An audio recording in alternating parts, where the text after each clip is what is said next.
We're talking about kids and raising kids, and sometimes kids get reputations, adults get reputations, right? We do, and it's this truth that we're going to see in Proverbs today that what you do is very often a product of who you are. Now, I want to say that we are not always what our actions are, but we got to see that down deep, like how I see myself, and really that core of my identity will often find its way into what I do. Again, so if I feel like if I know I'm loved by God, I'm forgiven by Him, He's my all in all, and I have been just richly blessed by Him, I will probably lean toward actions and a life that's one of just generosity and trying to care for people and love people. But if I'm angry, if I feel like God's holding out on me, if I feel like people are holding out on me, I don't really get that I'm loved, I really maybe reject that anyone would care, even God, like, see, I'm gonna live my life in a different way. And kids certainly are that, and it can be a way of us looking at their actions and not saying, oh, that's a bad kid, but it's a kid who's got, right, or a problem child, but a child who has some problems.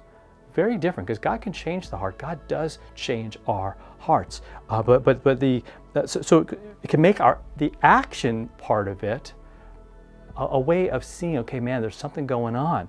Let's look at Proverbs 20, verse 11. It says, even a child makes himself known by his acts, by whether his conduct is pure and upright.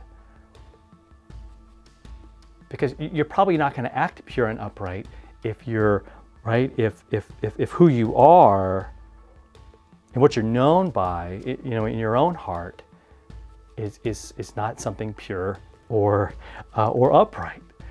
See, but when we look to God and we ask Him, Lord, create in me a clean heart. Lord, I want a pure heart. I want to know who You are. I want to, right? And if that's our prayer, and I pray that's a great way to pray.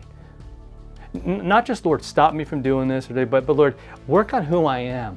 Help me to know that I'm a child of God. Help me to know at my core, in the very depths of my soul, that I am Yours, that I am forgiven by You. And again, that is again where the things are going to come out, and where our actions are going to speak.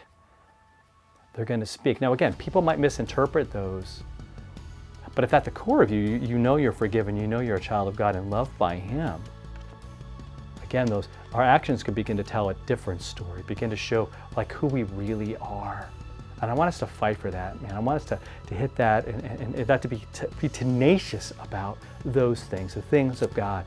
Remembering that He loves me, remembering that Jesus died for me, right? Because it's not just feelings. I look at the cross and I can see, I look in the Scripture and I see that He actually bled and died for me, right? I want you to know that that's right there. It's not just some feeling. It's not just some thing that you try to get that ramps you up, but it's this truth that lifts you up.